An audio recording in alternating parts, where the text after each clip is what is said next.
Alors, je suis psychiatre formée aux thérapies comportementales et cognitives que je pratique au quotidien.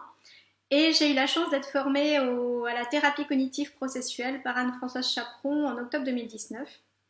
Et ça a été vraiment une révélation dans mon travail de thérapie. J'ai depuis beaucoup de plaisir à travailler de cette façon. D'abord, le retour des patients est très positif. Et puis, je trouve que ça leur apporte une nouvelle façon d'être acteur du travail de thérapie. Tout au long de la réalisation du diagramme de conceptualisation et vraiment dès le niveau 1, on voit les patients commencer à prendre conscience de leurs difficultés. Un moment très fort, c'est le niveau 3, lorsque le patient prend conscience de sa croyance centrale négative, accompagné par le thérapeute dans cette démarche. C'est un moment très fort en émotion pour eux parce qu'en général, ils arrivent alors à faire des liens, à percevoir ce qui se joue pour eux depuis très longtemps et puis très souvent. Des souvenirs remontent, des souvenirs d'anciennes situations où la croyance centrale négative était activée.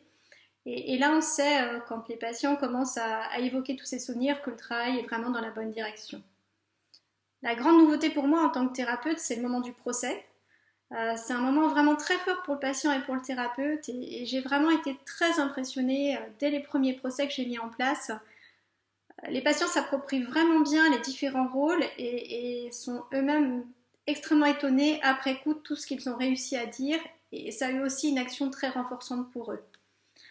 Du coup, je trouve que la thérapie cognitive processuelle, ça m'apporte du souffle dans ma pratique quotidienne. J'aime vraiment cette nouvelle façon d'accompagner les patients qui sont complètement au centre de la thérapie et qui vont devenir acteurs de leur changement. J'ai l'impression qu'ils deviennent beaucoup plus autonomes et je les vois prendre confiance en eux progressivement, quelle que soit la croyance centrale négative qu'on avait trouvée lors du diagramme de conceptualisation. Ils deviennent capables de passer aussi en métacognition, de se voir fonctionner et puis d'activer eux-mêmes de nouvelles pistes d'action.